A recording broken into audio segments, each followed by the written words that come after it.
যেন আল্লাহ বাইতুল আকসা বিজয় দেন। একসাথে জোরে বলে আমিন। সেটা যার মাধ্যম দিয়ে হোক। আমি একটা কথা বলি ভাই, শোনো, একটা কথা বলি। আমি জানি শিয়ারা আমাদের বন্ধু না, আমরা সুন্নিরা শিয়াদের বন্ধু। তাদের সাথে আমাদের মত পার্থক্য আছে, আকীদার সবার আছে। কিন্তু ভারতে যখন উগ্রবাদীরা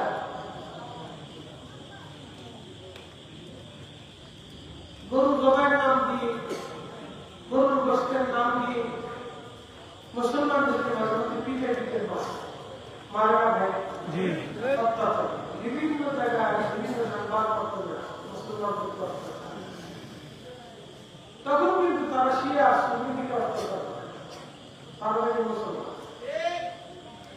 ইসরায়েল যখন ফিলিস্তিনে বোমা মেরেছিল, ফিলিস্তিনে কি শুধু সুন্নি আছে, শিয়া নেই?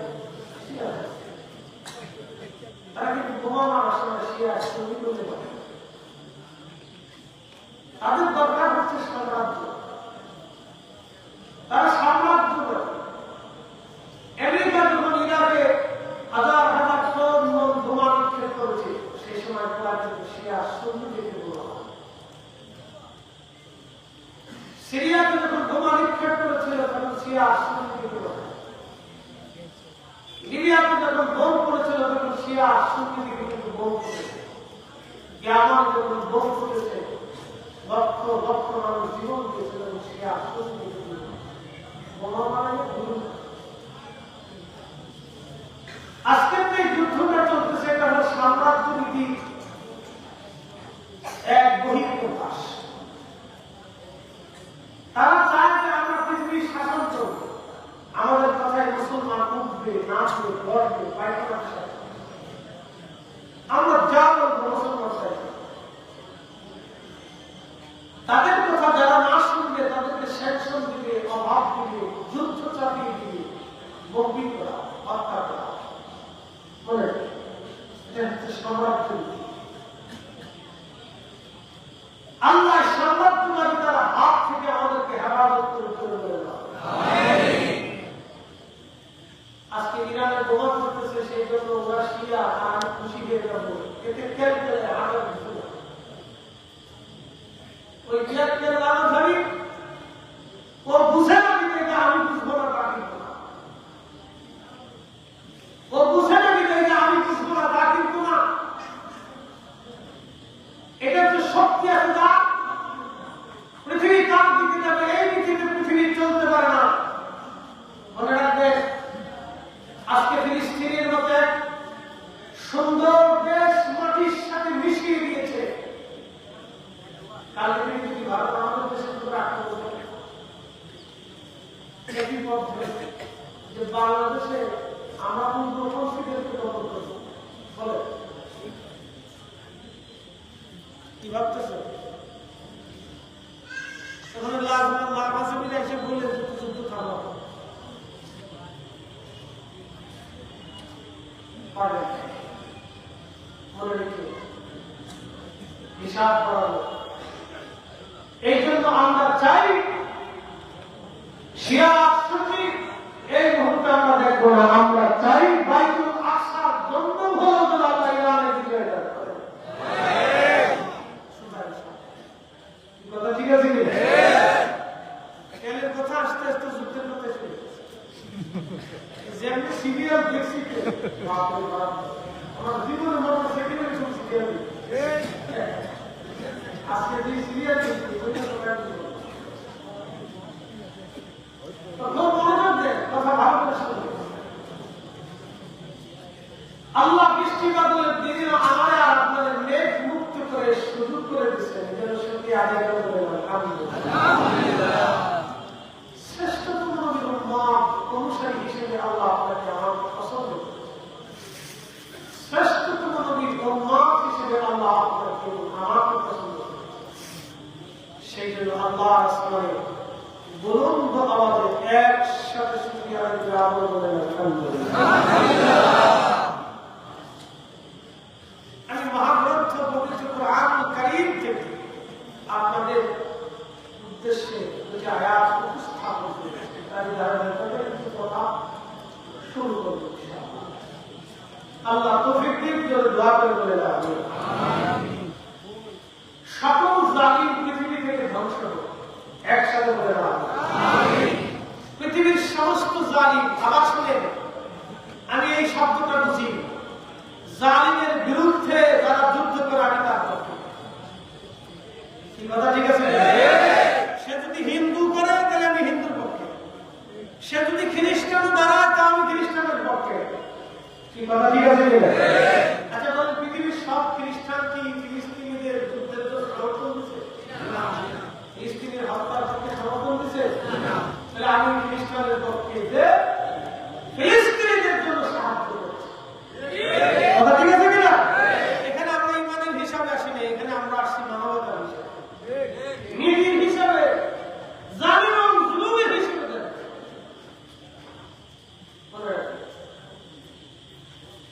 পৃথিবীর সব মজলুমের পক্ষে আমরা এক হিসাব করেছি। পৃথিবীর সমস্ত মজলুমের পক্ষে যারা অত্যাচারিত আল্লাহ সকল মজলুমদেরকে সাহায্য করুন। মজলুমদেরকে যে সাহায্য করবে আমি তার পক্ষে, সে হিন্দু হলো আমি তার পক্ষে, বৌদ্ধ হলো আমি তার পক্ষে, খ্রিস্টান হলো আমি তার পক্ষে, সে যদি ইহুদি মুসলিমের পক্ষে তারা আমি তার পক্ষে। কথা বলেন, জালিম এবং মজলুমের হিসাব, এটা মানবতার হিসাব, হিসাব সহজ, হিসাব সহজ। এখানে কোনো আকিদার প্রশ্ন নেই, এখানে জালিম আর জুলুমের প্রশ্ন, এখানে জালিম আর জুলুমের প্রশ্ন, এখানে বিশ্বাসের প্রশ্ন না।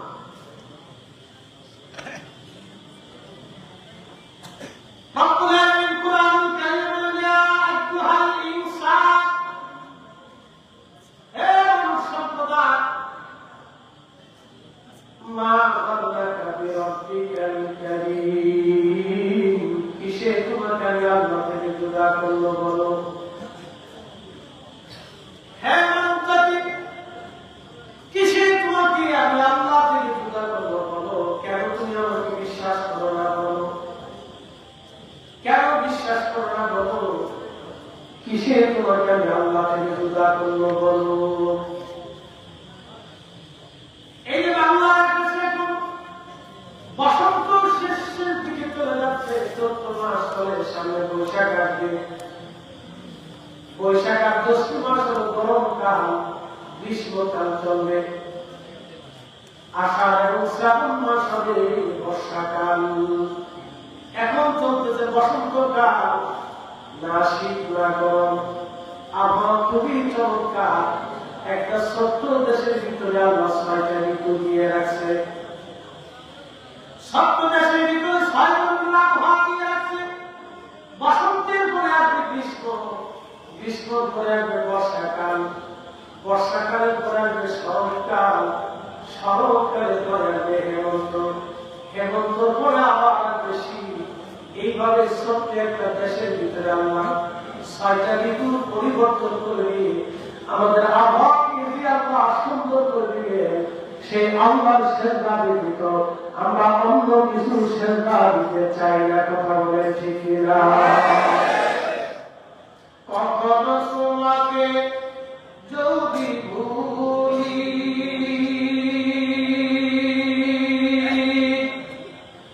হেদায়েতের আলো জেনে নিয়ত তুলি, কখনো তোমাকে যদি ভুলি, হেদায়েতের আলো জেনে নিয়ত তুলি।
মানুষের একই দেখে, বিশ্বাস দেখে, তাকওয়া দেখে আল্লাহ ফয়সালা করবেন। কোন চেহারা দেখে, ব্যক্তি দেখে, গোষ্ঠী দেখে, বংশ দেখে, সাম্রাজ্য দেখে, এইগুলি দেখে আমার আল্লাহ ফয়সালা দেবে না। রবের দরবারে ফয়সালা একমাত্র কারণে আসবে, ইন্না আকরামাকুম ইনদাল্লাহি আতকাকুম। আমি আল্লাহর কাছে তার মর্যাদা বেশি, যার কোনো তাকওয়া বেশি। তাকওয়া নেই, কোনো মর্যাদা নাই, সে কত বড় রাজনৈতিক দলের সদস্য, আমার আল্লাহকে আমাদের মধ্যে এগিয়ে দেখবে না। সে রাজা কি মহারাজা, আমি কেউ না, এগুলো আল্লাহ দেখবে না। চেহারা সুন্দর অসুন্দর, অনেক মেধাবী, অনেক বড় ইঞ্জিনিয়ার, বিজ্ঞানী, এগুলি দেখে আমার আল্লাহ ফয়সালা করবে না। আল্লাহ তাআলা একটা মাত্র ফয়সালা, অন্তরে তার তাকওয়া বেশি, তার আল্লাহ পরবরে তার সম্মান বেশি। রিকশাওয়ালা হতে পারে, দিন মজুর হতে পারে, খেলাধুলা হতে পারে, বিজ্ঞানী হতে পারে, মিসকিন হতে পারে, অভাবী হতে পারে, ব্যবসায়ী হতে পারে, রাজনীতিবিদ হতে পারে, আলেম হতে পারে, জেনারেল হতে পারে, ডাক্তার হতে পারে, ইঞ্জিনিয়ার হতে পারে, চিকিৎসক হতে পারে, কবিরাজ হতে পারে, সাধারণ ব্যক্তি হতে পারে, একেবারে দিন মুসাফির আল্লাহ পদের প্রতিজ্ঞ হতে পারে। যার অন্তরে তাকওয়া বেশি, কোরআনের দরবারে তার সম্মান বেশি। যার তাকওয়া নাই, আল্লাহর দরবারে তার 4 পয়সা মূল্য নাই, খোদার দরবারে তার 4 পয়সা মূল্য নাই। সুলতান মুরাদের জমানাতে, উসমানীয় সাম্রাজ্যের সুলতান মুরাদের জমানাতে,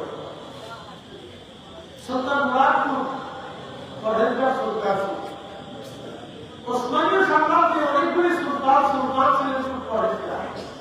তার একজন সুলতান সম্পর্কে আল্লাহ রাসূলের ভবিষ্যৎবাণী ছিল, যে সুলতান কনস্টান্টিনিয়া, কনস্টান্টিনের উপর বিজয় করেছিলেন, রোমের রাজধানী, রোমান এম্পায়ারের রাজধানী কনস্টান্টিনোপল। যে সুলতান বিজয় করেছিলেন, সেই সুলতানের নাম হচ্ছে সুলতান ফাতেহ মুহাম্মদ। তাকে বিজয়ী মুহাম্মদ বলা হয়। একসাথে বলবেন আল্লাহু আকবার। না হয় না, আমি কি বলে বলে আল্লাহু বলে নবীজি 600 বছর আগে বলেছিলেন, 600 বছর আগে ভবিষ্যৎবাণী করেছিলেন, 600 বছর আগে বলেছিলেন, এই কনস্টান্টিনিয়া যে সেনাপতি বিজয় করেছিল, আল্লাহ আমাদের তাকে দেখিয়েছে। সে কতই না উত্তম সেনাপতি, কতই না তার সেনাবাহিনী, কতই না উত্তম সেনাবাহিনী। এই যুদ্ধে যারা অংশগ্রহণ করবে এবং যারা শহীদ হবে এবং যারা নেতৃত্ব দিবে, আল্লাহ রাসূল বলেছিলেন, তাদেরকে আল্লাহ সবাইকে ক্ষমা করে দেবেন। আস্তে ধীরে বলেন। সে উসমানী সালতানাতের একজন খলিফা, তার নাম খলিফা ফাতেহ মুহাম্মদ। মনে রেখে আল্লাহ রাসূল তার সম্পর্কে ভবিষ্যৎবাণী করেছিলেন 600 বছর আগে। প্রিয় মুসলিম হাজিরিন, ভালো করে শুনুন। এই জন্য সুলতান মুরাদ রাতের আধারে তিনি ঘুরে ঘুরে বেড়ান, সারা রাত বিভিন্ন স্থানে তিনি ঘুরে ঘুরে দেখেন, কে খায় কে খায় না, কে ঘুমায় কে ঘুমায় না, কার কি হালত, স্বপ্ন দেশে তিনি ঘুরে বেড়াইতেন। এমন সময় দেখলেন রাস্তার ধারের পাশে একজন লোক পড়ে আছে। সুলতান মুরাদ তার কাছে গেলেন, যাওয়ার পরে দেখলেন লোকটা মৃত হয়ে গেছে। কিন্তু শহরের কোনো মানুষ তার ঘরেও না, তার স্থানও না, তার বিয়েও না, তার সাহায্য করে না।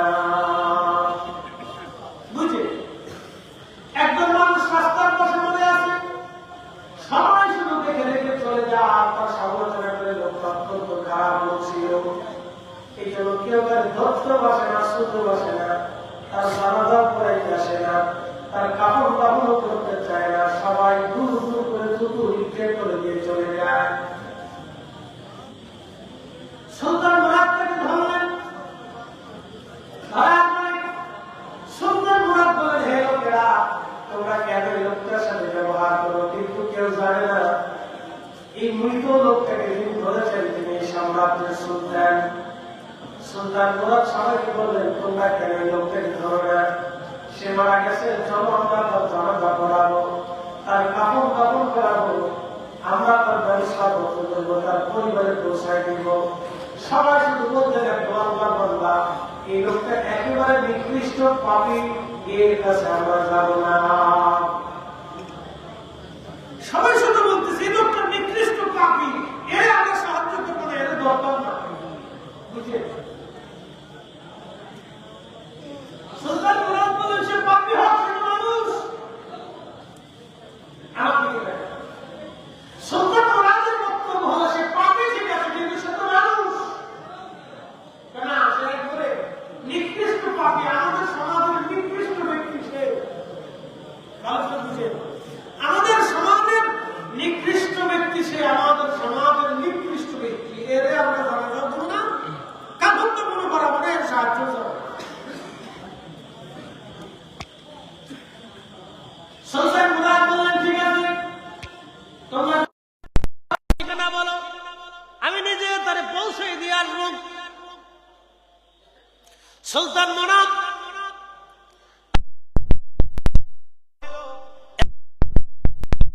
তার বাড়ির সামনে চলে গেল।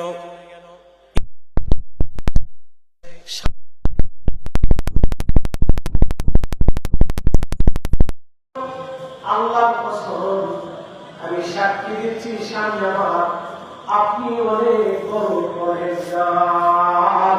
একবার জোরে বলেন মারহাবা।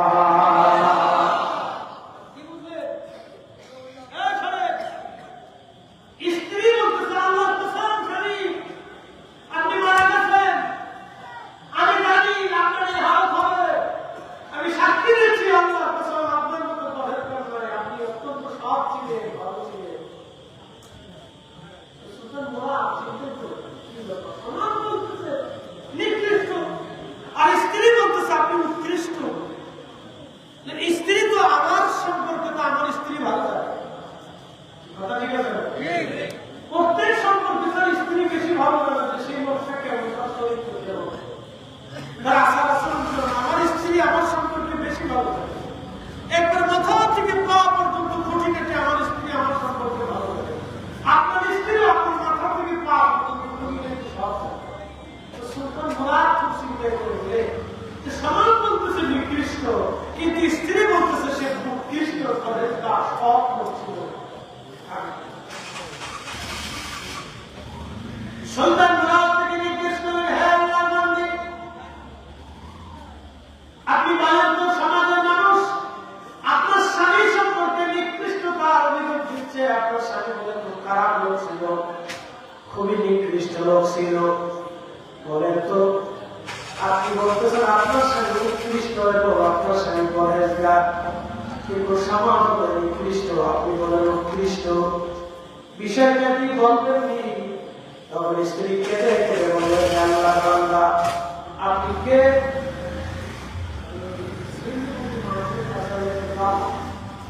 এমন এক মেশিন স্টপ লয় যায়, এমন এক মেশিন স্টপ লয় যায়, দুধে স্টপ করে, অনেক দুধে দুধে গিয়ে তারপরে স্টপ করে, স্টপ হবি দিয়ে জোর করে মারাত্মক একটা মেশিন, স্টপ হচ্ছে, আর যদি খোলা হয়ে যায় তাহলে সেটা তাহলে কি হয়? যাই হোক, খুব মনোযোগ দিয়ে কথাটা খুব ইম্পর্টেন্ট। একমাস কি জিনিস ভালো করে বুঝে না, আমাদের প্রতিদান দেয়, সারা সমাজের মানুষ তার বললো না, সে অসুস্থ হয়ে বলে গেল, তার চিকিৎসা করলো না, তার জানাজাতে আসলো না, তার একটু সাহায্য করলো না। দেখেন আল্লাহ কি ইচ্ছা, নেককারের প্রতিদান কি বলে। কিন্তু স্ত্রী কাঁদতেছে আর বলতেছে, আমার স্বামী খুব সৎ ছিল, খুব ভালো ছিল। সুলতান মুরাদ জিজ্ঞেস করলেন, আপনি বলেন তো সমাজ আপনার স্বামী সম্পর্কে বাজে কথা বলতেছে, কিন্তু আপনি বলেন উৎকৃষ্ট, কারণটা কি? সুলতান মুরাদের কথা একটা মহিলা ডাকবে বলেন, সুলতান খুব মনোযোগ দিয়ে শুনেন, সমাজ আমার স্বামীকে নিকৃষ্ট বলবে, এই কথাটা আমি জানতাম। বলে তোমার স্বামীর অপরাধ কি বলবানি? বলে আমার স্বামীর কোনো অপরাধ না, তবে আমার স্বামী একটা কাজ করতেন। কাজটা হলো আমার স্বামী প্রত্যেক দিন মদের দোকানে যাইতেন, কিছু মদ তিনি কিনে নিয়ে বাড়ি আসতেন। প্রত্যেক দিনই মদের দোকানে যাইতেন, কিছু মদ তিনি কিনে নিয়ে আসতেন। বুঝছেন মনে নিতেছে বার হাউস আছে, বুঝতেছেন তো? বড় বড় শহরে যে বার হাউস আছে, এই বার হাউস আমি কি ইচ্ছা করে বন্ধ করতে পারবো? রাষ্ট্র অনুমতি, কথা ঠিক আছে কিনা? কি অনুমতি দিছে? রাষ্ট্র অনুমতি দিছে যে এই বার হাউস চলবে, লাইসেন্স পায়। পাকিস্তানি সেনাবাহিনী এক মহিলাকে ধরছে, মহিলা মদ খেয়ে বাসন করছে। মহিলা বলছে আমি তো মদ খাই, আমার লাইসেন্স আছে।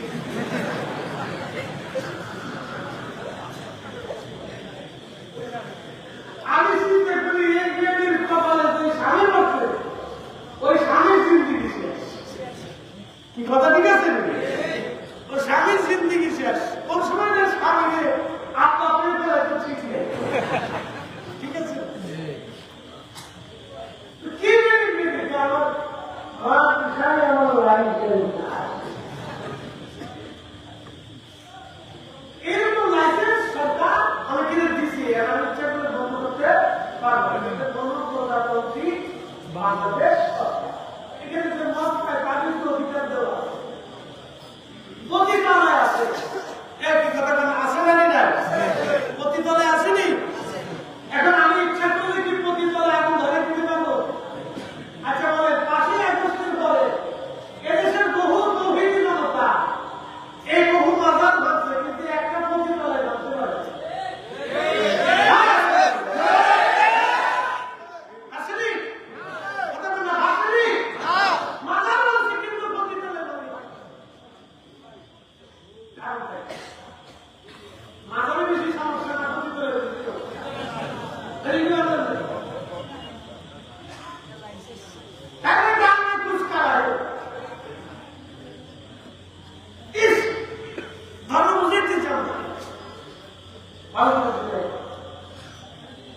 আমরা বলি না সব মাদারি 100% আমরা বলছি, মাদারের কোনো দোষটা তো মাদারটা নিয়ন্ত্রণ করে থাকে।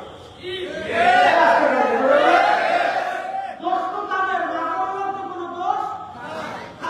আজমিরের মাদারে অনৈতিক কাজ হয়। আরে ভাই, মাজারের পাশে ঢোল-ঢাকের ভিতরে গান বক্তব্য বাজায় এমন এক অবস্থা করে যে এর দিকে তাকানোর কোনো সুযোগ নেই। কিন্তু এদিকে আজমিরের দোষ, একসাথে বলবো দোষ, যারা মাজারকে নিয়ন্ত্রণ করে তাদের দোষ। কিছু কিছু মাজারে অনৈতিক কাজ হয়, ইসলামিক কাজ হয়, এই দুটো কাজে আমরা জানি, আমরা স্বীকার করি। কিন্তু পতিতালয়, সমস্ত পতিতালয়তে, সমস্ত বার হাউসে, সমস্ত মদের দোকানে যে অনৈতিক কাজ হয়, হারাম কাজ হয়, নাজায়েজি কাজ হয়, জেনা হয়, ব্যভিচার হয়, এটা সমাজের একবারে আধা কানুন থেকে বুড়া পর্যন্ত, কানা থেকে ছোকরা পর্যন্ত, শিক্ষিত থেকে অশিক্ষিত পর্যন্ত, মহিলা থেকে পুরুষ পর্যন্ত সবাই জানে। নাগার তো দরকার ছিল মদের হাউস, কি কথা ঠিক আছে? নাগার দরকার ছিল আমি একটি ঠিকার পতিতালয়, যে থাকতে পারবে।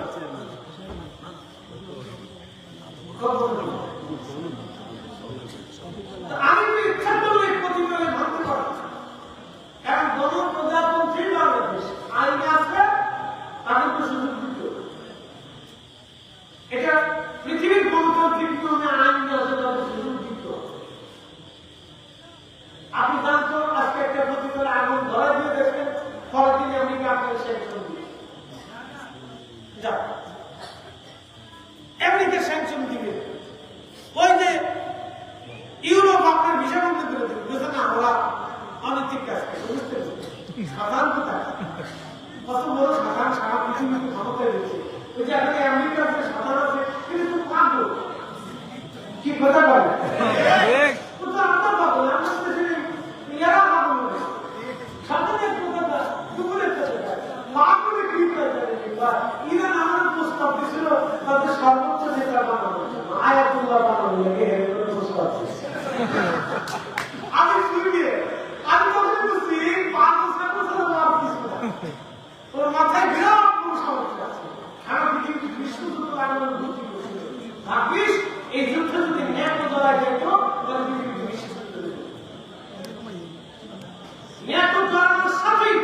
পৃথিবীতে বিশ্ববিদ্যালয় এত সময় দেখতে কত বড় কঠিন কঠিন বোমা বিদ্যুৎ করতেছে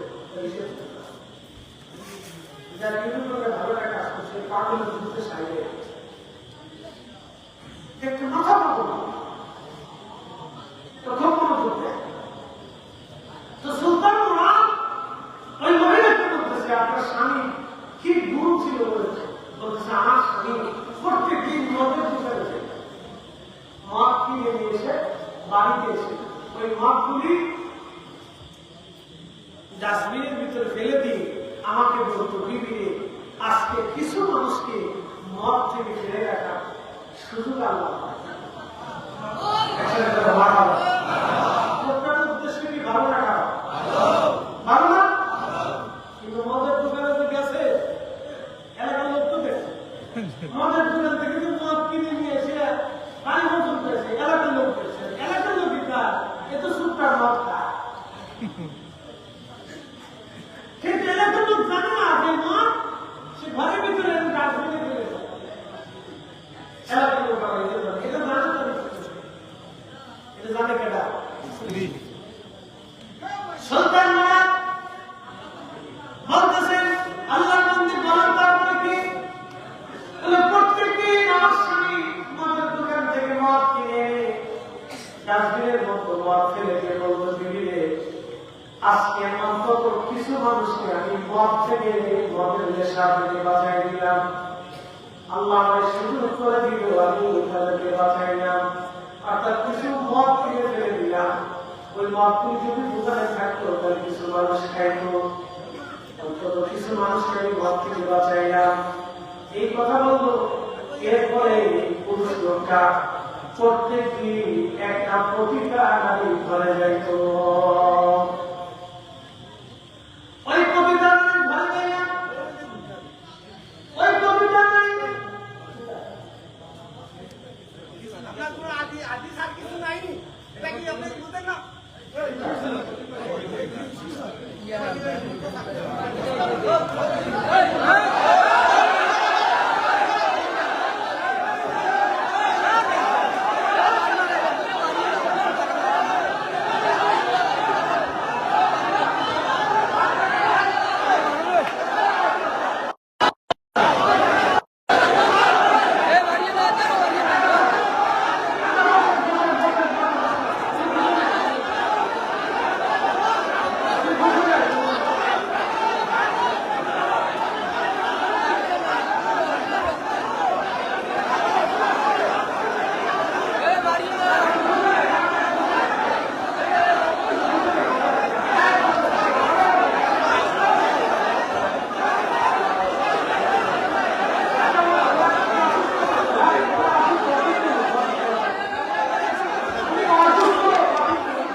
Allah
وعملوا الصالحات أولئك هم البرية. الله العظيم قرآن الكريم ভিতরে আমার আল্লাহ বললেন ইন্নাল্লাযীনা আমানু নিশ্চয়ই যারা ঈমানদার ওয়া আমিলুস সালিহাত এবং নেক আমল করে কি আমল নেক আমল উলাইকা হুম খায়রুল বারিয়া সৃষ্টির মধ্যে তারা সেরা জগতের মধ্যে তারা সেরা একবার আওয়াজ তুলে বলা যাবে কি মারহাবা।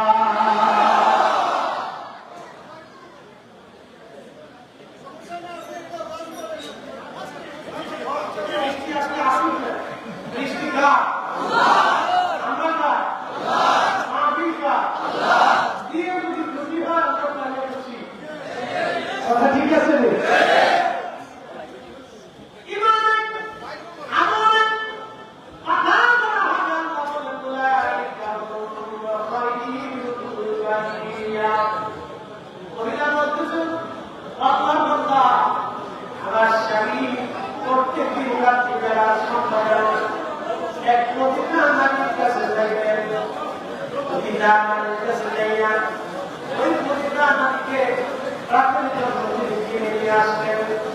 কারণ রাতের জন্য কিনে সারাটা রাত ওই কবিতা নামাজ পড়াইতেন একবার জোরে বলে মারহাবা। ওই কবিতা গাড়ি চলে যাইত মানুষ মনে করত আমার স্বামী কবিতা গাড়িয়ে রাত বলছে না করেছে, কিন্তু আমি স্ত্রী কসম করে বলি আমার স্বামী বড় পরেজগার, আমার স্বামী বড় সৎ, আমার স্বামী বড় ভালো, আমার স্বামী বড় আল্লাহওয়ালা, আমার স্বামী কোনদিন খারাপ কাজ করে নাই। ওই কবিতা আনিলে আমার স্বামী রাতের ভিতর নেই নামাজ পড়ে না, ঘরের ভিতরে রেখে আমার স্বামী আমার গোসল দিলে আজকে অন্তত একটা রাতের জন্য হলো এই কবিতা আনিলে জেনা থেকে আমি ফিরাইলাম, আর একজন পুরুষকে জেনা থেকে আমি ফিরাইলাম। জোরে বলা যাবে কি মারহাবা। এজন্য আল্লাহ বলেন নিশ্চয়ই যারা ঈমানদার এবং যারা আমল নেক কাজ করে ভালো কাজ করে উলাইকা হুম খায়রুল বারিয়া জগতের মধ্যে যারা সেরা সৃষ্টির মধ্যে সেরা আমার রব বলেন জাযাউহুম ইনদা রাব্বিহিম জান্নাতু আদনিন তাজরি মিন তাহতিহাল আনহার খালিদিনা ফিহা আবাদা। রব্বুল বলেন এই ঈমানদার এবং নেক আমল যারা করবে জাযাউহুম ইনদা রাব্বিহিম জান্নাত, আমি তাদের জন্য একটা জান্নাত বানাইলাম। প্রতিদান হিসেবে আমি আল্লাহ, পুরস্কার হিসেবে আমি আল্লাহ, প্রতিদান হিসেবে আমি আল্লাহ একটা জান্নাত বানাইলাম। ওই জান্নাতের নিচ দিয়ে নহর প্রবাহিত হবে। একটা নহরের নাম হবে মধুর নহর, শরবতের নহর হবে, আর একটা নহর হবে দুধের, আর একটা নহর হবে পানির নহর হবে। এইভাবে চারটা নহর জান্নাতের নিচ দিয়ে প্রবাহিত হবে।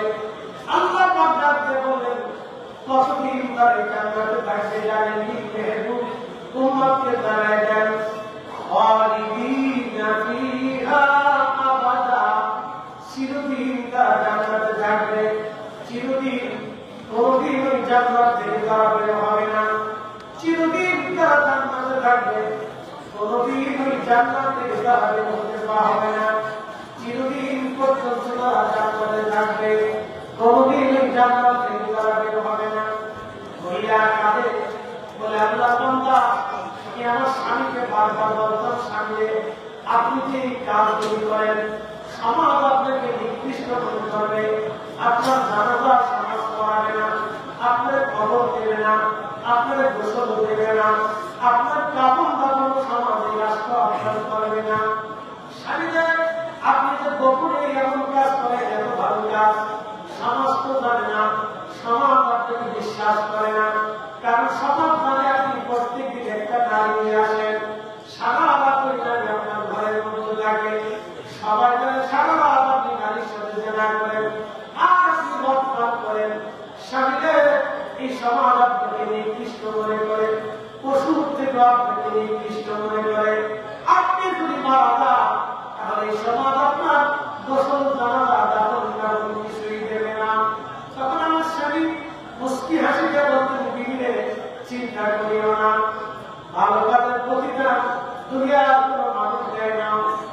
কাজের প্রতিদান আমার আল্লাহ নিজে দেয়। তুমি মনে রাখো জামানার বাদশাহ নিজে আমার জানাজা পড়াবে। জোরে বলা যায় কি মারহাবা। বিবি নেক কাজের প্রতিদান মানুষ দেয় না, নেক কাজের প্রতিদান আল্লাহ দেয়। কে দেয়? আল্লাহ। কে দেয়? আল্লাহ। আল্লাহ দেয়, কোনো মানুষ দেয় না। বিবি তুমি চিন্তা করো না, আমার আল্লাহ আমার জন্য প্রতিদান দেবে।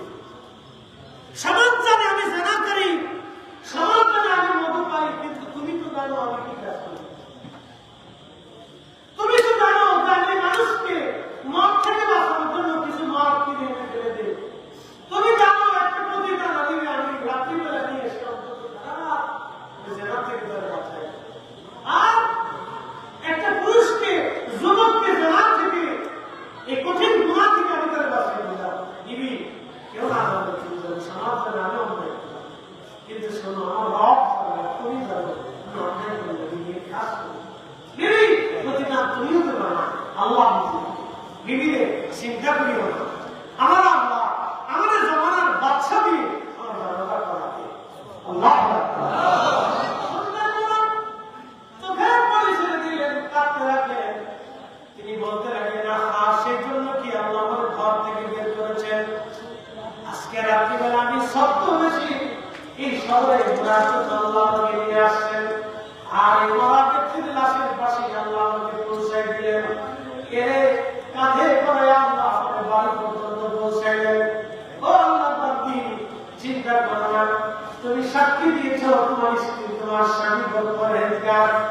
আল্লাহ পাকের এই পুত্র থেকে আমি বুঝলাম এই ব্যক্তি পরহেজগার। তোমার সামনে তিনি দাঁড়িয়েছেন, তিনি এই সাম্রাজ্যের সুলতান, উসমানী সালতানাতের সুলতান সুলতান মুরাদ। আমি নিজে তার জানাজা পড়াবো এবং রাত দরবারের সামনে মহাসম্মানে তার জানাজা হবে। একবার জোরে বলা যাবে আল্লাহু আকবার।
প্রতিদান দিয়ে আমরা দিই না, আল্লাহ দেয়। আল্লাহ বলেন مثقال ذرة خيرا يره ومن يعمل مثقال ذرة شرا يره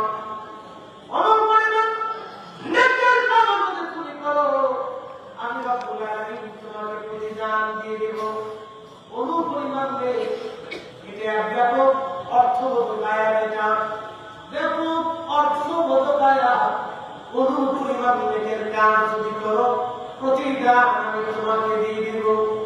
এই আয়াতের তাফসীরে আল্লাহ বলেছেন আমার উম্মতেরা তুমি তোমার মুসলমান ভাইকে একটা খেজুর দিয়ে হলেও খাবার দাও, তুমি জাহান্নাম থেকে বাঁচার চেষ্টা করো। যদি তোমার ভাইকে একটা খেজুর দিয়ে হলেও তুমি জাহান্নাম থেকে বাঁচার চেষ্টা করো, জাহান্নাম থেকে বাঁচার চেষ্টা করো। যদি তুমি তোমার ভাইকে খেজুর খাওয়াইতে না পারো তাহলে অন্তত একটা মুস্কি হাসি দিয়ে হলো তুমি জাহান্নাম থেকে বাঁচার চেষ্টা করো। খুব মনোযোগ দিবে। আল্লাহর নবী কোন আমলের কাজকে নেকের কাজকে ছোট করে দেখেন নাই, সব নেকের কাজকে নবীজি গুরুত্বের সাথে দিয়েছেন। আমার আল্লাহ নেকের কাজটাকে গুরুত্ব দিতেন, ছোট নেকের কাজ আল্লাহ প্রতিদান দিয়ে দিল। আর তুমি বিনিময়ে কোন পরিমাণ গুনার কাজ করো, অপরাধ করে থাকো, তারও প্রতিদান আমি তোমাদেরকে আমাদের ময়দানে দিয়ে দিব।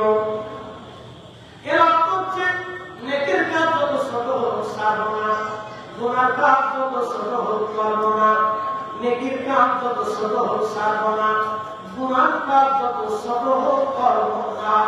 নেকের কাজ যত ছোট হোক ছাড়বো না, গুনার কাজ যত ছোট হোক করবো না। এই কথার ভিতরে যদি আমরা থাকি তাহলে আশা করা যায় আল্লাহর ওলি হয়ে কবর যাওয়া যাবে। এজন্য দুনিয়ার কোন ওলিরা একটা মুস্তাহাব পর্যন্ত ছেড়ে দেন নাই। আমাদের দেশের দাসের কাছে বেদাত, ওলিদের কাছে সেটা ইবাদত। অনেকে বলে মিলাদ বেদাত, আল্লাহ ওলিরা বলে না বেদাত না, এটা ইবাদত। অনেকে দোয়া বেদাত, আল্লাহ ওলিরা বলে না ইবাদত না, এটা বেদাত না, এটা ইবাদত। কি কথা বলেন না কেন? ঠিক কিনা? আমরা জানাতের সাথে জিকির করি, অনেকে বলল বেদাত, আল্লাহ ওলিরা বলে না বেদাত না, এটা ইবাদত। বলে নেকের কাজ সারা যাবে না, যারা বলেন নেকের কাজ সারা যাবে না, গুনার কাজ করা যাবে না। নেকের কাজ ছোট হোক ছাড়বো না। এই জন্য নফলের একটা গুরুত্ব আছে। সহিহ বুখারী কিতাবুর রেকাতের ভিতরে নবীজি বললেন আল্লাহ জানিয়েছেন আমার উম্মতেরা বান্দা ফরজ আল্লাহর কাছে বেশি পছন্দ হয়।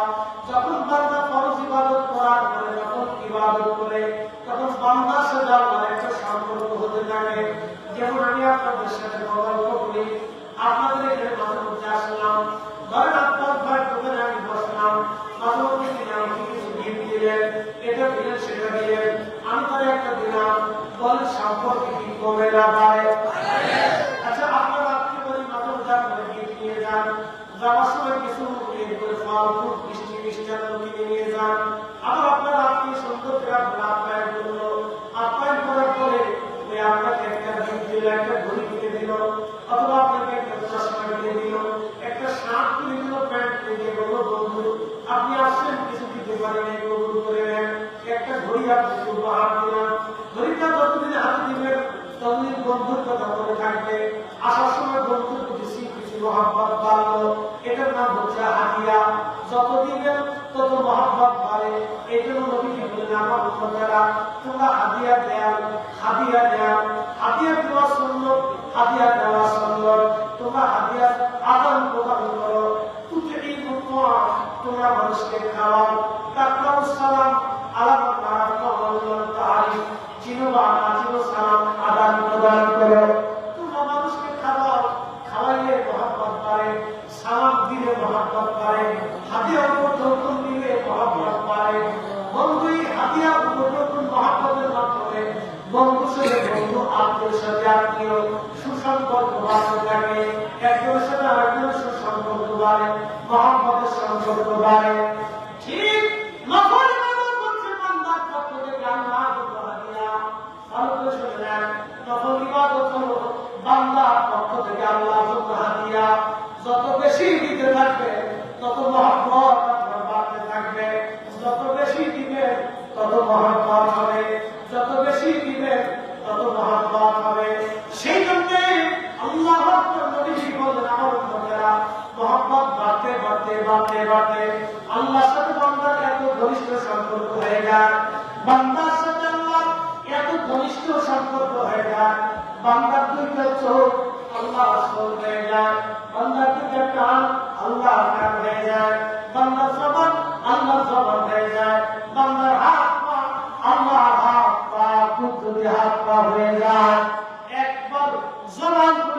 চিৎকারের আওয়াজ তুলে বলেন আল্লাহু আকবার।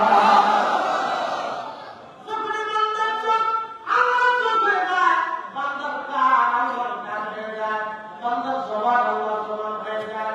আল্লাহ রাসূল বললেন, ওই আল্লাহ ওই সম্পর্কে বললেন, মান আদানি ওয়ালিয়া ফাকাদ আযানতুহু বিল হারব। আমার ওই বন্ধুর সাথে যে দুশমনি করে, আমি আল্লাহ পাক সাথে যুদ্ধ ঘোষণা করি। শুধু যুদ্ধ ঘোষণা না, কথা শুনে না। ওয়া ইনসাআলানি লা উজান্নাহু ওয়া ইসতাআযানি লা উজান্নাহু। ওই ওলিরা আল্লাহর কাছে চাইতে দেরি হয়, আল্লাহ আসমান থেকে চাইতে দেরি হয় না। একটা জবান বন্ধ থাকবে না। চিৎকার করে আওয়াজ তুলে বলেন আল্লাহু আকবার।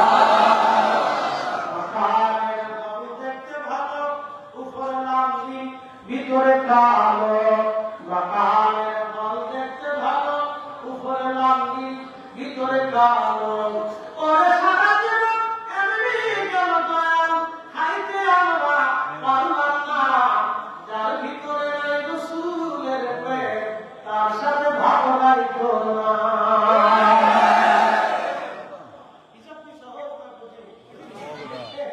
একটু ভালো কথা বলে যে আমাকে দোয়া করে তার সাথে বিরোধ করে হিসাব একবারে সহজ। আমার কোনো দোয়া করে, আমার দোয়ার পরে যে বন্ধু আমার খবরের পাশে দাঁড়ায় তার সাথে বন্ধুত্ব করে এই সন্তান আমার মরার পর দোয়া করে না, ও সন্তান দেখাচ্ছে কি না রাখাই ভালো। আসলে এরকম কালকে ভিডিওতে দেখলাম এক ছেলে তার বাবা খবর ভাঙতেছে, দেখছিলাম এরা বললেই নফাইলে সবসময় দেখে এরা অনেক খবর জানছে। বাবার খবর ছেলে পিঠে ভাবতেছে, বলে কেন জমিতে ভাগ কম করছে। আমি বুঝে গেল বাবার ছেলে ছেলে জমিতে প্রাধান্য এটা কুলাঙ্গার সন্তান। ঠিক আছে নি বাবার ছেলে কুলাঙ্গার সন্তান কি কম না অনেক আছে, অনেক আছে। আপনাদেরকে বুঝায় এখন মাসলা বানাই দিয়েছে। যদি বাবা মা আপনাকে কোনো সম্পদ নাও দেয়, কোনো সম্পদ বাবা মা আপনারা দেয়, তারপরেও আপনি বাবা মার বিরুদ্ধে আমাদের সালিশ রাখতে পারেন। আরে না, কোনো সন্তান বাবা মার বিরুদ্ধে সালিশ রাখতে পারে না যে আমার বাবা আমার সন্তান করছে, আমার মানে আমার বিজে আমার ঘর থেকে বের করে দিচ্ছে, আপনি সালিশ রাখতে পারেন না, সে আপনার বাবা। সন্তান সালিশ রাখতে পারে না, মামলা দিতে পারে না, আমাদের বিরুদ্ধে সন্তানের মামলা হয় না,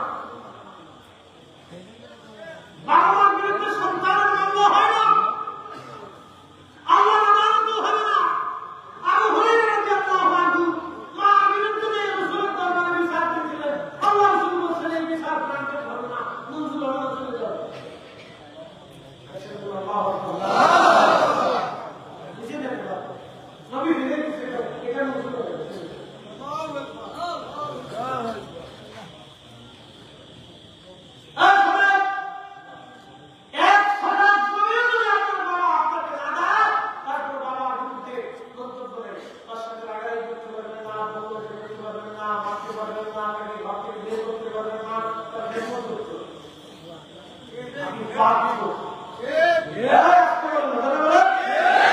আপনি কি বাধ্য অকাদা রাব্বুকা আল্লাহ তা'বুদু ইল্লা ইয়্যাহু ওয়া বিল ওয়ালিদাইনি ইহসানা। এই আয়াত আল্লাহ কাদা রাব্বুকা রবের পক্ষ থেকে আমি আল্লাহ বাধ্যতামূলক করে দিয়েছি, আইন করে দিয়েছি। আমার পার্লামেন্টে আমি স্থায়ীভাবে এটাকে রুলস জারি করে দিয়েছি, স্থায়ীভাবে আমার পার্লামেন্টে বলে দিয়েছি আমি আল্লাহর সাথে কোনো শিরিক করবে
বেশি মহাত্মা ইউসুফ আলাইহিস সালামের বিপদ হয়েছে, বেশি ভালোবাসায় এরকম বিপদ হয়েছে। অনেকে বলে বেশি বিড়ি থাকা দিকে কথা কিন্তু খারাপ না, যে কথা বলছিলাম আল্লাহ আইনে আল্লাহ বিধানে আপনি বাবা মার বিরুদ্ধে মামলা করতে পারেন। কারণ আল্লাহ নিজে বলে দিয়েছেন ও শাশুড়া পর্যন্ত করো না, এরপর আল্লাহ أو كلاهما فلا تقل لهما أف ولا تنهرهما তুমি তার সাথে কঠোর ভাষায় কথা বলতে পারবে না। وقل لهما قولا كريما তুমি দয়া এবং মায়া ভালোবাসার শব্দ দিয়ে তার সাথে কথা বলবা এবং সুন্দর আচরণ তুমি করবা।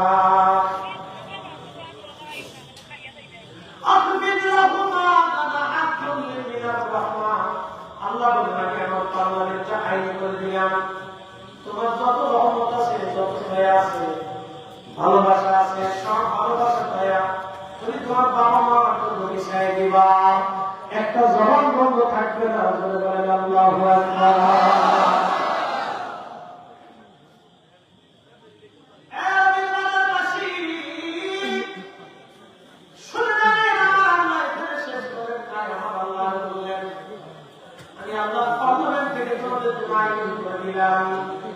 তোমার পিতা মাতা যদি মারা যায় وقل رب ارحمهما كما ربياني صغيرا একসাথে বলেন رب ارحمهما كما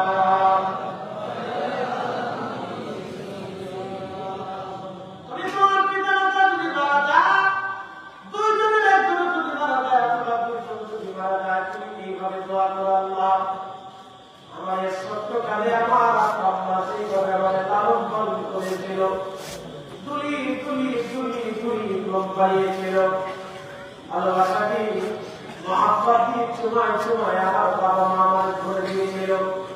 বুঝে দেখেছেন আপনার দৌলত দিয়ে ঘাটে একটা গাড়ি ফেরি থেকে পড়ে গেল পানির ভিতরে, মুহূর্তের ভিতরে কি আর সত্য এক মিনিট আগে ওই মানুষগুলি জানতো না, এক মিনিট করে আমাদের ভাগ্যে কি আছে, কি কথা ঠিক আছে? এক মিনিট আগে জানতো না যে এক মিনিট পরে আমার ভাগ্যে কি আছে। একটা ছেলে পানির ভিতর থেকে ছোট্ট বাচ্চাটা উঠে এসে বলল আমার মা আমার বাসের ভিতর থেকে জানলা দিয়ে বের করে দিয়েছে, মা মরে গেছে, কিন্তু সন্তানটাকে বাসের ভিতর থেকে মা বের করে দিয়েছে। কি বুঝলেন? মা জীবন থেকে প্রমাণ করে গেছে সন্তান আমি তোমাকে ভালোবাসি। এই ভালোবাসার বিনিময় পৃথিবীর সব কিছু দিয়ে যদি আপনি দেন তারপরও আদায় হবে না।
আপনাদের জন্ম হয়েছে, একসাথে বলবেন আল্লাহু আকবার।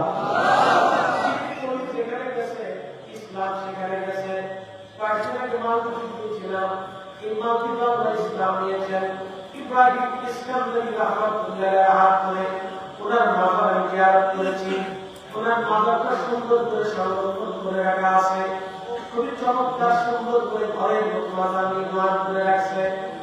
ইব্রাহিম ইসকান্দারি রাহমাতুল্লাহ উনি কালেমা নিয়ে এসেছেন ওই মালদ্বীপের 400 বছর আগে।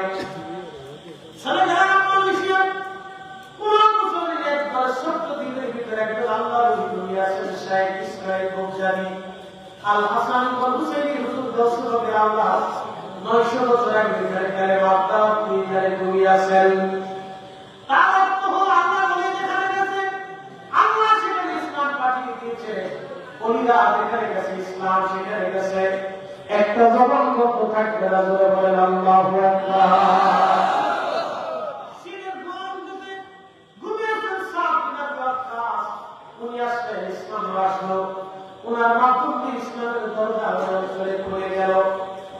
সুদূর Uzbekistan, Turkmenistan, Azerbaijan, Chechnya, Bosnia, Albania, Balkan অঞ্চল, এই অঞ্চলটাকে আগে বলকান বলা হতো। এখান থেকে বহু অলিরাত বিচরণের কারণে ইসলাম এখানে ছড়িয়ে ছিটিয়ে গেল। সারা পৃথিবী যেখানে বলে গেছে ইসলাম সেখানে গেছে। আপনি বুঝলেন তো ভারতের এখনো কত মানুষ গরুর পূজা করে, গরুর পেশাব ভারতের অনেক সব হিন্দু গরুর পেশাবটা আমি সেটা করবো। সব হিন্দু এই মতে অনেক হিন্দুরা গরুর পেশাব বিরোধিতা করে। আমি কি কথা বলেছি না ভাই?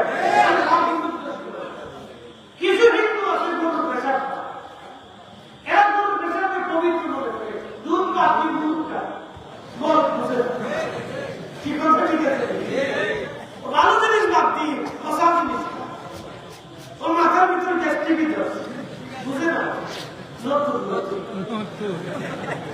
ওর ভাগের নতুন নতুন সেটা বুঝে থাকলে কি হবে পাগল, বুঝে না? একজন বক্তা ওয়াজ করতে হলে তাকে অনেক আনুষঙ্গিক উপমা দিতে হবে। কারণ এখানে সমাজ সাহিত্য হাদিস বসে দিচ্ছে না, জানি না হাদিস করবে কি কথা ঠিক আছে? এখানে কি সবাই আলেম যে আমি সবসময় এখানে কোরআন থেকে একটার পর একটা আয়াত তোমার অর্থ তোমার আপনি বুঝে নিবেন?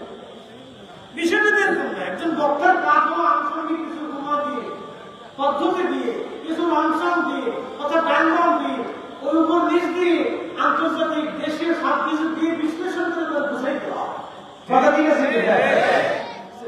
এমন করছে আমি এখানে আরবি ক্লাস করতে আরে বুঝে না যে আমরা হাদিস যখন করতে করছি তখন আমরা উস্তাদরা কত উপমা পাই না কি কথা ঠিক আছে? এখানে তো আল্লামা সাহেবুল্লাহ বুজুর্গি রহমাতুল্লাহ বিরাট একটা খেদমত আমাদের সিলেট আছে, কোরআনের শিক্ষা। এটা হলো আল্লাহু আকবার। সিলেটের অন্তত 100 জনের ভিতরে আমি মনে করি 50 জনই আছে কোরআনের ভিতরে বাক্য শিখতে পারি। অন্তত তার কিরাত থেকে কিছুটা হলো কোরআন শরীফ সহিহ মতো পড়িয়া বুঝতে শিখছে। তাই তো প্রায় কিন্তু কাহিনী মাশাআল্লাহ। আসলে দেখো নামাজ পড়ে দিলে এই 5 বছর নামাজ পড়া কোনো কিছু অসুবিধা নেই। দেখে আমাদের আল্লাহ বুজুর্গি রহমাতুল্লাহ খেদমতের কারণে এটা বুঝছে মাশাআল্লাহ। কিন্তু কোরআন শরীফ শিখে গেলে অনেক সময় উস্তাদরা বিভিন্ন উপমা দেয়, ছাত্রদেরকে হাসায় না, মাঝে মধ্যে ছাত্রদেরকে হাসায়, আনন্দ দেয়, কথাবার্তা বলে। কারণ মাইন্ডের যদি একটু ভিন্ন ভিন্ন দিকে আসলে ব্রেনটা প্রশস্ত হয়। সবাই যদি সব বুঝতো তাহলে সবাই বার্তা বুঝছে না, বলছে না বুঝলি কিছু বলে না।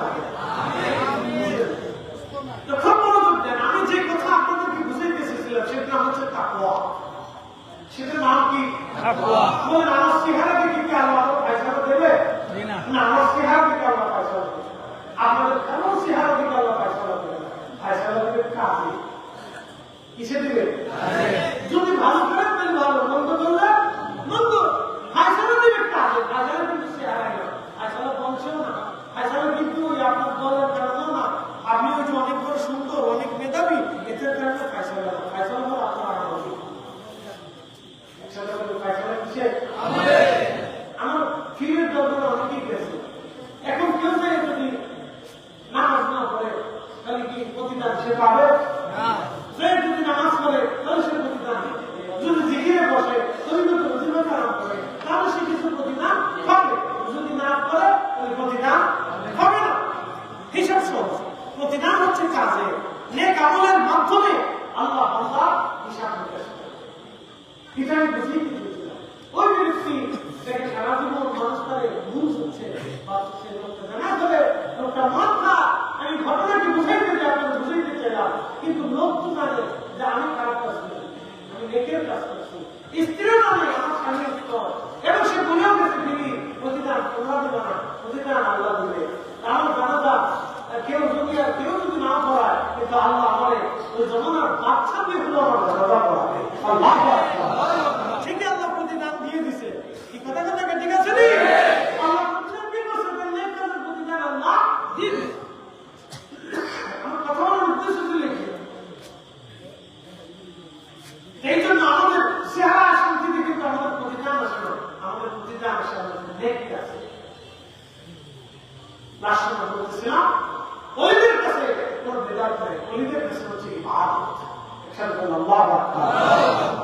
সিলেটের একটা দিক আমার কাছে খুব ভালো লাগে, আমি প্রশংসা করি। বলে তো কেন কথা বলবো, আপনাদের দেশে আমি অনেক মানতে বাংলাদেশে চট্টগ্রাম এবং সিলেট বেশিরভাগ সিলেট খাওয়া দাওয়া শেষে মেহমানদের শেষে ওরা একটা খাওয়ানো করে, যিনি মেজবান থাকে তিনি বলেন যে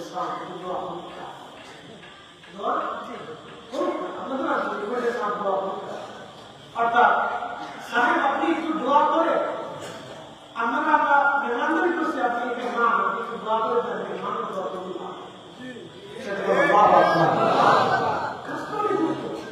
এটা শিখাই দেবো নিশ্চিত আল্লাহ সাহেব উনি শিখেছে না, উনি শিখেছে না, উনি শিখেছে না। তো বাংলাদেশে সিলেটের যত ব্যক্তি দোয়া করবে এই ওনার শিখানোর জন্য উনি কি দেখি পাবে না, উনি পাবে না। আমার প্রিয় মুর্শিদ আপনার ফাতিহা শিখেছেন, নফল শিখেছেন, জিকির শিখেছেন, দোয়া শিখেছেন, জিয়ারত শিক্ষা দিয়েছেন। বলেন লক্ষ লক্ষ মনের জন্য যখন এই ফাতিহা দোয়া জিকির অর্জন করে তখন কি ওনার প্রিয় মুর্শিদ আমার প্রিয় মুর্শিদের নেক আমলে কি সেটা যোগ হয় না? এই জন্য অলিদের কাছে হলো নেক, অলিদের কাছে কি নেক আমল। অলিরা বেদাতের ফতোয়া দিয়ে মানুষদেরকে দূরে সরায় না, আল্লাহ সরায় নাই। আল্লাহ বলেন অনুপরিমাণ নেক কাজ করো প্রতিদান তোমাকে দিই, অনুপরিমাণ যদি গুনাহ করো তার বেনিফিট আমি তোমাকে দিই। বুঝতে পারছো? এই জন্য গুনাহ যত ছোট হোক করবো না, নেকের কাজ যত ছোট হোক ছাড়বো না। এই জন্য অনেকের দৃষ্টিতে যেটা বেদাত অলিদের দৃষ্টিতে সেটা ইবাদত, অনেকের দৃষ্টিতে যেটা বেদাত অলিদের দৃষ্টিতে সেটা ইবাদত। একসাথে বলতে আল্লাহু আকবার। নাকি এই ইবাদত চলবে না, বন্ধ হবে? একসাথে বলে চলবে না, বন্ধ হবে? আল্লাহ কবুল করুন, করে বলে আমিন। আসেন আমরা শেষ করতে রাত 12:30 বাজতেছে। দীর্ঘ সময় আপনাদের নিয়ে কথা বলছি, মাঝখানে সব একটু বলে ডিস্টার্ব করবে, আমরা চলা কিছু আমার মাফ করে মাফ করে ভুল হতেই পারে, কথা ঠিক আছে না ভাই? আমার সব আপনাদের কারণে মানুষের পুলিশ ভুল রাখা ভুল হলে একটা সবজি দেওয়া ভুল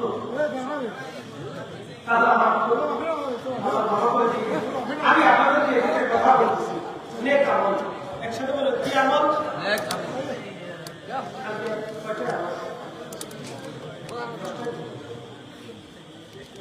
আচ্ছা, উত্তর গরিবের কাকে থাকবো ইনশাআল্লাহ। উত্তর গরিব পৃথিবী ভাষা না, পৃথিবী ভাষাতে কাকে থাকবো পার্শ্ববর্তী আর সরকার কত মানুষ করলে একসাথে কত জাতির বাস আসে একটু সালাম জানাইয়া